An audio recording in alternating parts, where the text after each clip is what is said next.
हरि बोल,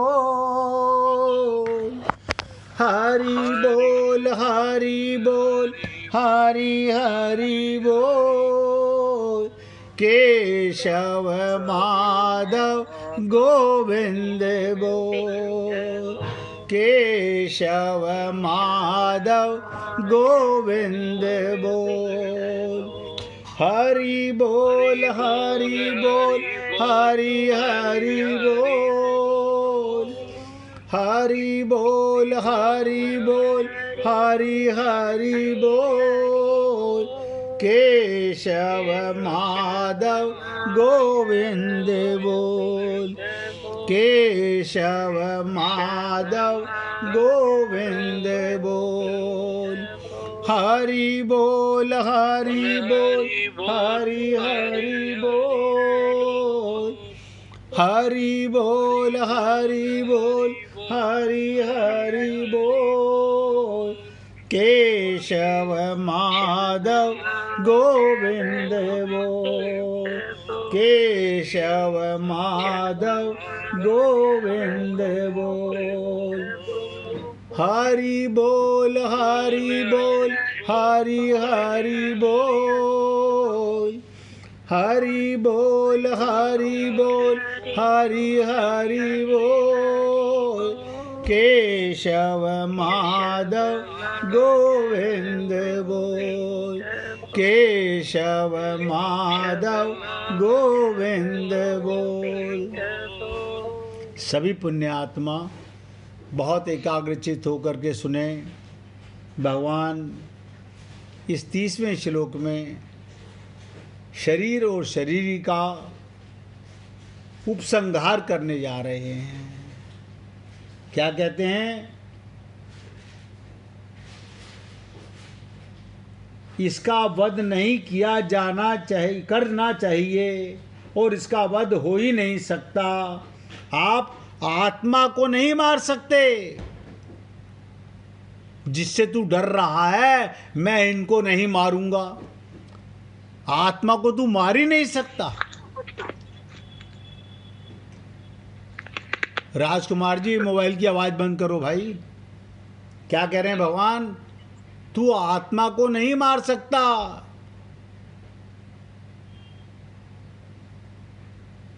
अर्थात कभी किसी भी अवस्था में, जैसे कहा जाता है गाय को नहीं मारना चाहिए क्योंकि गाय को मारने से बड़ा भारी दोष पाप है, परंतु देही के विषय में, आत्मा के विषय में देही का वध, आत्मा का वध नहीं करना चाहिए। और आप और हम लोग बुरा मत मानिए, मैं अपने सहित बोलता हूँ।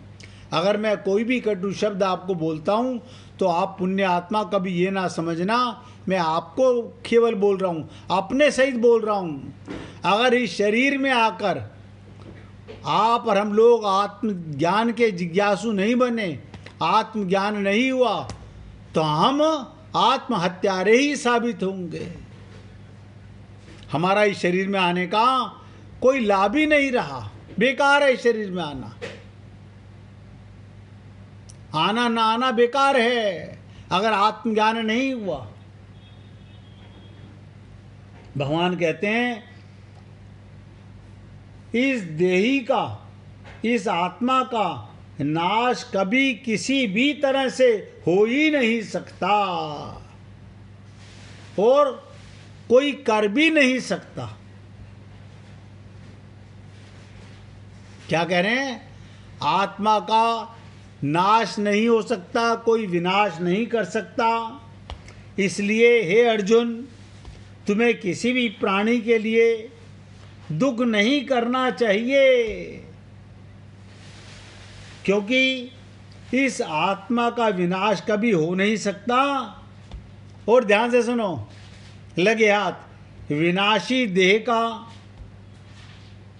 एक क्षण भी स्थिर नहीं रह सकता। यानी अब देखिए, 5:30 बजे मैं आपकी सेवा में आया, 1 घंटा गुजर गया।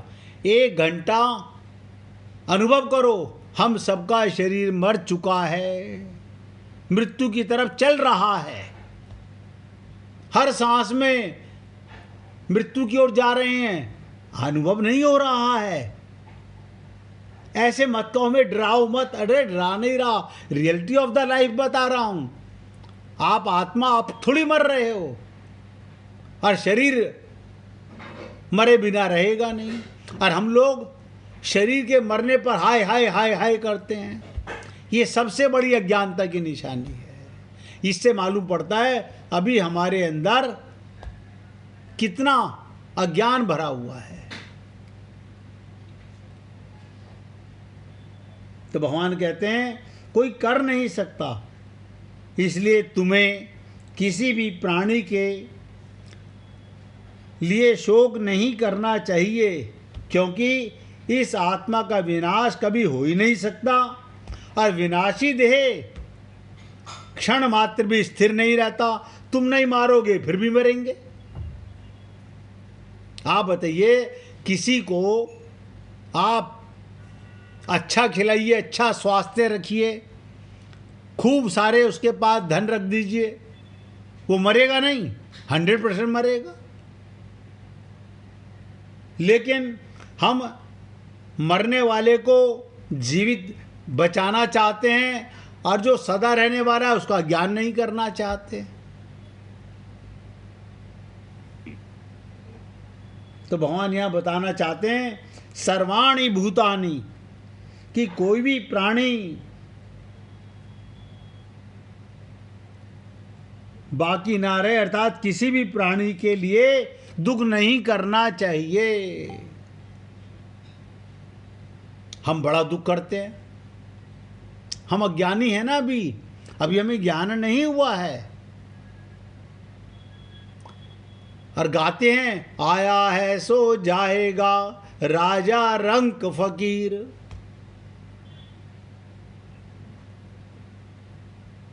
जो आया नहीं वो जाएगा कहां? ये छोटी छोटी सी चर्चा बहुत गहराई से समझने का विषय है।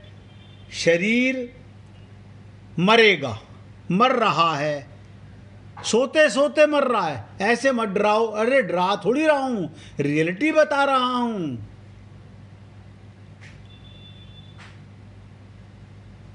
सच्चाई को व्यक्त किया जा रहा है, समय पास हो रहा है। शरीरी कभी नहीं मरेगा, क्योंकि शरीर का स्वभाव ही नाशवान है, नेचर है, ये मरेगा, प्रति क्षण नष्ट हो रहा है। परंतु जो अपना नित्य स्वरूप है, बात आप बताइए, भगवान की वाणी पर भी विश्वास नहीं। आपका नित्य स्वरूप क्या है? सदा था, है, रहेगा। आत्मा, चेतन, सदा। जैसे भगवान सच्चिदानंद, ऐसे आप भी सच्चिदानंद हो, हैं? हम तो भगवान को कहते हैं सच्चिदानंद। आप सत्य नहीं हो, सदा रहने वाले। आप चेतन नहीं हो, आप आनंद के अंश नहीं हो। भाई ये कि आपको पता नहीं है, आपको पता नहीं है, आज जान जाओ। तो कहते हैं जो नित्य स्वरूप है आत्मा, उसका कभी नाश होता ही नहीं। अगर इस वास्तविकता को जान लिया, अगर इस वास्तविकता को जान लिया जाए, फिर दुख होना संभव ही नहीं। मैं कई बार इस पर बहुत सोचता हूं, अभी तक समझ नहीं पाया हूं कि शरीर छूटने के बाद, आत्मा के जाने के बाद, ये जो परिवार के लोग पीछे से अज्ञानता का नाटक करते हैं, ये क्या है?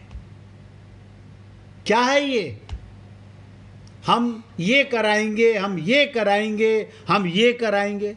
अरे बाबा, कराने वाला असली काम तो जब तक था, जब तक वो शरीर में था, उसे आत्मज्ञान कराना बस। कोई व्यक्ति उसके साथ धन दे के भेज सकता है? नहीं नहीं, ऐसे कैसे भेज देंगे? धन तो हमारे काम आएगा। आप सोचो, आप कोई भी वस्तु भगवान के साथ दे के भेज सकते हो, जाने वाले के साथ कुछ रख के दे सकते हो उसे, लेकिन जाने के बाद लकीर पीटना, हम ये कराएंगे, हमने ये दान कर दिया, हमने ये दान कर दिया, अरे बाबा ये तुम्हारी नाक के लिए हम लोग अपनी अज्ञानता का बखान करते हैं। आत्मा तो गई, क्योंकि जो भी कुछ करना था शरीर में रहते हुए, और सबसे बड़ा करने का काम था कि उन्हें आत्मज्ञान हुआ कि नहीं हुआ। बाद में आत्मज्ञान नहीं करा सकते। कोई करा सकता है तो बता दो। ये जितने भी आप करते हो, गरुड़ पुराण सुनेंगे, वो आप सुनते हो, वो जाने वाला नहीं सुनता। ये गीता का ज्ञान करेंगे हम 7वें अध्याय का, वो जाने वाले से पहले कराओ, जाने के बाद कुछ नहीं होता। सब लकीर के फकीर, देखा देखी नोटंकियां कर रहे हैं संसार में। बुरा मत मानिएगा, सच्ची बात है, इसलिए आपको बताना चाहता हूं। देखिए, आज अगर रविदास की कथा सुन करके आपको ये ज्ञान हो गया, हाँ सुन तो लिया है, लेकिन ऐसा है ना, हम तो ऊंची जाति के हैं। ऊंची जाति के हो, वो क्या होती है? अगर हम ब्राह्मण हैं तो हम ब्रह्म को जान गए हैं क्या? नहीं, जाने तो नहीं है। फिर काहे की ऊंची और काहे की नीची? हमसे तो रविदास ज्यादा अच्छा है, उसे आत्मज्ञान है, हमें आत्मज्ञान नहीं है। अब जाति किस काम की? भगवान से मिला सकती है कोई जाति? मुझे बता दे, कोई भी कोई बता दे कि सारे ब्राह्मण सीधे भगवान के लोक में जाते हैं क्या?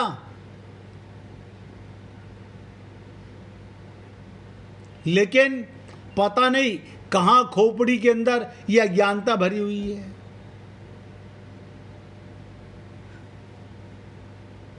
अब इस जो प्रकरण अब तक चल रहा था, 11वें श्लोक से 30वें श्लोक तक, उस पर थोड़ी सी चर्चा करूंगा। और अभी 7-8 मिनट पहले बोल रहा हूं, किसी भक्त को भजन सुनाना हो तो अपनी डायरी निकाल के रखना भाई। चर्चा ये कि 11वें श्लोक से लेकर 30वें श्लोक तक जो प्रकरण, ये विशेष रूप से देही और देहे, यानी ना मरने वाले और मरने वाले, नित्य और अनित्य, नित्य ना मरने वाला और अनित्य सदा मरने वाला, सत और असत, सत सदा रहने वाला और असत सदा मरने वाला, अविनाशी और विनाशी, अविनाशी जो कभी नहीं मरेगा और विनाशी जो प्रतिक्षण मर रहा है। इन दोनों के विवेक के लिए, अर्थात इन दोनों को अलग अलग बताने के लिए ही है ये जो अब तक चर्चा चली थी कि आप लोगों को भगवान की वाणी सुनने के बाद भी अगर मन में शंका है, मैं आपको दोष नहीं दूंगा। मैं ऐसा महसूस करूंगा शायद मेरे में कमी रही होगी, मैं आपको सही से समझा नहीं पा रहा, मैं अपनी अज्ञानता महसूस करूंगा। आप तो ज्ञानी आदमी हो, आप तो पूरा समय देते हो भगवत प्राप्ति के लिए। इसलिए हे पुण्य आत्माओं, अभी भी मौका है। जिसे कहा गया कि जीवो अपनी भूल सुधारो, जो तुमसे ये ना सुधरे तो ब्रजराज पुकारो। तो कहने का तात्पर्य,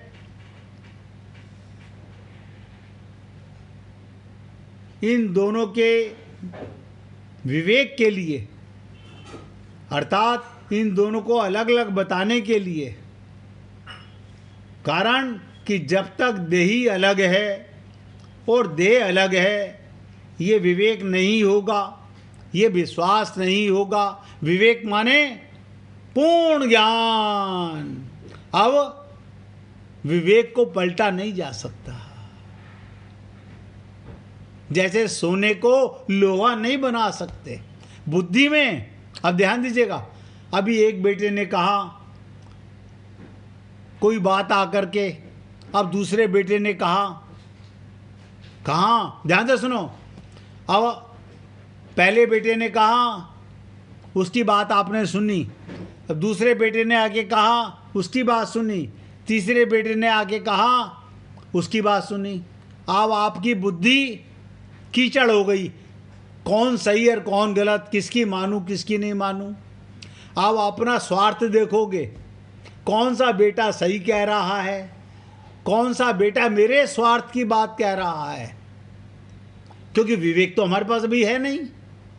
विवेक होता तो पहले आने वाले को ही सही समझा देते, लेकिन क्योंकि विवेक नहीं है हमारे पास, मन और बुद्धि है और अपना स्वार्थ है, तो भगवान कहते हैं जब तक शरीर और शरीरी को ये अलग हैं, ये विवेक नहीं होगा, तब तक ध्यान से सुनो, कर्म योग, ज्ञान योग, भक्ति योग आदि कोई सा भी योग अनुष्ठान में नहीं आएगा। ना कर्म योग समझ में आएगा, ना ज्ञान योग समझ में आएगा, ना ही भक्ति योग समझ में आएगा। देखिए गुड्डी जी भजन सुनाना चाहती हो, फाइल लेके आ गई हैं सुनाने के लिए। अभी आप सुनिए चर्चा। इतना ही नहीं, जो हम लोग बातें करते ना, कर्म योग, ज्ञान योग, भक्ति योग। अरे बाबा, जब तुम्हें यही नहीं पता कि मैं कौन हूं, तो कर्म योग कौन करेगा? ज्ञान योग किसे दिया जाए? भक्ति योग किसे बताया जाए?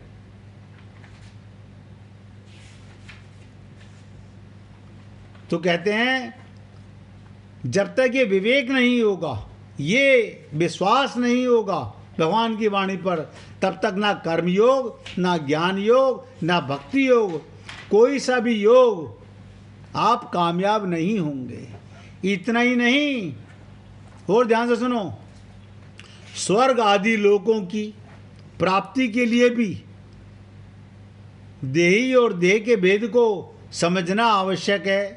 कारण कि देह से अलग देही ना हो तो देह के मरने पर स्वर्ग जाएगा कौन? शरीर तो स्वर्ग जा नहीं सकता। आप बताइए, स्वर्ग कौन जाएगा? वहां भी आत्मा ही जाएगी। और स्वर्ग योग भी, स्वर्ग जो है, स्वर्ग लोक भी भोग योग है। वहां कर्म योग नहीं कर सकते, वो कर्म योनि नहीं है, वहां पर भगवत प्राप्ति नहीं होती, ये इसी देह में होती है।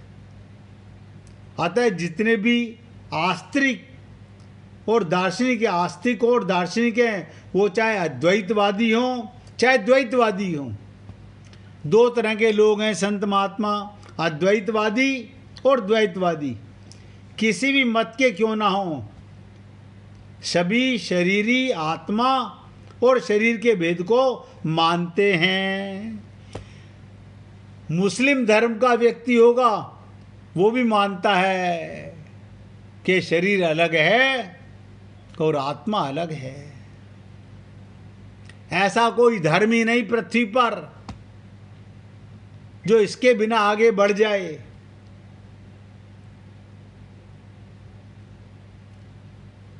आत्मा और शरीर का ज्ञान, इनका भेद, यहाँ भगवान इसी भेद को स्पष्ट करना चाहते हैं। भगवान क्या करना चाहते हैं? इन दोनों का अंतर। देखिएगा, कल फिर आपकी सेवा में ये चर्चा लाऊंगा।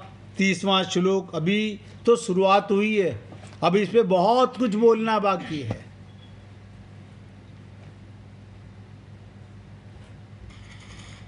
बहुत से लोग हमें कहते हैं हम तो एक ही दिन में 10-10, 15-15 एक अध्याय पढ़ लेते हैं। मैंने कहा भैया आप ज्ञानी विद्वान हो, मैं ज्ञानी नहीं हूँ। मैं तो केवल अपनी अल्प बुद्धि से समझने का और समझाने का प्रयत्न करता हूँ। कल आपको फिर दोबारा इसी 30वें श्लोक की चर्चा आपसे निवेदन जरूर करूँगा। प्रार्थना तो कर सकता हूँ ना कि हे पुण्य आत्माओं, सारे भ्रम सारे जंजाल छोड़कर एक बार अपने आप को जान जाओ। बस इसके बाद सब कुछ समझ आने लगेगा। शरीर अलग है, शरीर संसार के लिए और आत्मा परमात्मा के लिए। आप ठगी के व्यापार में, ठगी के संसार में अज्ञानता को नहीं ढोगे आगे। निवेदन करना मेरा कार्य है, अच्छा लगे जीवन में उतारिए। आज आपने शब्दों को यहाँ विराम दे रहा हूँ, बाकी की चर्चा कल करेंगे। अब गुड्डी जी से भजन सुनिए, सुनाइए। अरे मन चल वृंदावन धाम, रटेंगे राधे राधे। अरे मन चल वृंदावन धाम, रटेंगे राधे राधे। तू विषयों में क्यों डोले, क्यों पाप पुण्य को तोले। तू विषयों में क्यों डोले, क्यों पाप पुण्य को तोले। सबसे पावन राधा नाम, रटेंगे राधे राधे। सबसे पावन राधा नाम, रटेंगे राधे राधे। अरे मन चल वृंदावन धाम, रटेंगे राधे राधे। तू डगर डगर क्यों भटके, क्यों लोभ मोह में अटके। तू डगर डगर क्यों भटके, क्यों लोभ मोह में अटके। कर ले राधा चरण विश्राम, रटेंगे राधे राधे। कर ले राधा चरण विश्राम, रटेंगे राधे राधे। अरे मन चल वृंदावन धाम, रटेंगे राधे राधे। आशा के फूल खिलेंगे, शाम और शाम मिलेंगे। आशा के फूल खिलेंगे, शाम और शाम मिलेंगे। दिन रैन सुबह और शाम, रटेंगे राधे राधे। दिन रैन सुबह और शाम, रटेंगे राधे राधे। अरे मन चल वृंदावन धाम, रटेंगे राधे राधे। जहाँ बैठी है कीर्ति कुमारी,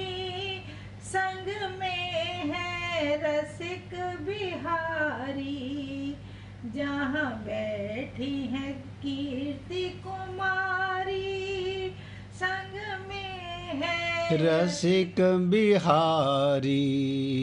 जहाँ चरण पलोटे श्याम, रटेंगे राधे राधे।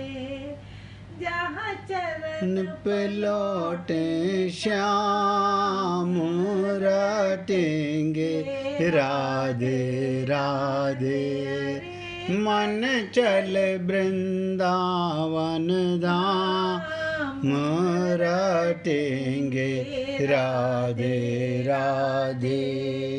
रटेंगे राधे राधे, रटेंगे राधे राधे। सबसे पावन राधा नाम, रटेंगे राधे राधे। सबसे पावन राधा नाम, हे राधे राधे। हरे मन चल वृंदावन धाम, रटेंगे राधे। बोलिए वृंदावन बिहारी लाल की जय जय श्री राधे, जय जय श्री राधे। बोलिए लाल जी का मंगल हो, सभी भक्तों का मंगल हो। सबको राधे राधे भैया, सबको राधे राधे जी, राधे राधे, राधे राधे भाई, राधे राधे। सबको राधे राधे जी, राधे राधे, राधे राधे, राधे राधे जी।